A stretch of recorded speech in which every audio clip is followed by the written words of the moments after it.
Hola, soc Sergio García Chorba, estudiant de grau en periodisme en la Universitat de Jaume I, concretament en la Facultat de Ciències Socials i Jurídiques, on ja estudio els últims 3 anys. De fet, estic fent tercer curs. En l'àmbit laboral, treballo a un restaurant italià, on exerceixo de cambrer i de repartidor a domicili des de fa gairebé 11 anys. Les meves aficions personals són molt arrelades al camp de la informació. De fet, soc aficionat a la meteorologia i també a la natura i a fer fotografies i gravar vídeos i penjar-los a les xarxes socials.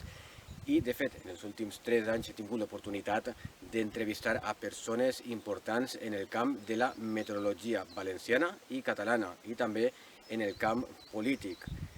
Em considero una persona extrovertida i també una persona que li encanta viatjar i gravar i fotografiar els paisatges o els llocs que visito i compartir-los a les xarxes socials per a donar-me a conèixer.